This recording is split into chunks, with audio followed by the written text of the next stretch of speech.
السلام علیکم ورحمۃ اللہ وبرکاتہ۔ پیارے مسلمان بہن بھائیوں، آج کی ویڈیو روزے کی حالت میں چند مختلف میڈیکل علاج کے بارے میں ہے کہ کیا درج ذیل میڈیکل علاج و معالجے اور چیک اپ سے روزے پر کوئی اثر پڑے گا یا نہیں۔ ان تمام شرعی مسائل کا جائزہ اہل سنت والجماعت کے عظیم و قدیم دینی درسگاہ علوم الاسلامیہ جامعہ بنوری ٹاؤن کراچی کے آفیشیل ویب سائٹ سے لے کر آپ حضرات کے ساتھ شیئر کر رہا ہوں۔ تمام روزہ رکھنے والے مسلمان بہن بھائیوں کے لیے ان مسائل سے باخبر ہونا انتہائی ضروری ہے۔ ویڈیو مکمل دیکھیں اور دوسروں تک ان باتوں کو پہنچائیں۔ جزاک اللہ۔ بسم اللہ الرحمن الرحیم۔ سوال: روزے کی حالت میں انسولین لگانا اور روزے کی حالت میں شوگر ٹیسٹ کرنا کیسا ہے؟ آپ جانتے ہیں کہ شوگر ٹیسٹ کرنے کے لیے انگلی سے خون نکال کر مشین میں ڈالا جاتا ہے۔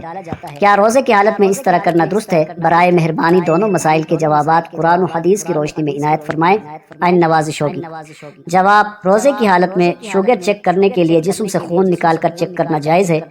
شوگر چیک کرنے سے روزے پر کوئی اثر نہیں پڑتا ہے، اس سے روزہ نہیں ٹوٹے گا۔ اسی طرح انسولین لگانا بھی جائز ہے۔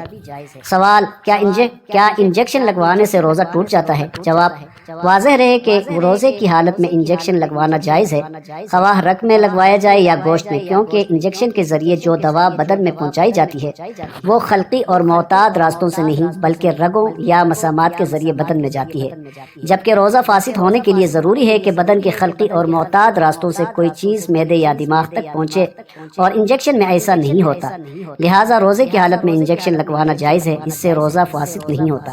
البتہ روزے کی حالت میں طاقت کے انجیکشن لگوانا کہ روزہ محسوس نہ ہو مکروہ ہے۔ اگر ویڈیو پسند آئی ہے تو ضرور چینل کو سبسکرائب کریں، ویڈیو کو لائک کریں، ایک پیارا سا کمنٹ کریں۔ شکریہ۔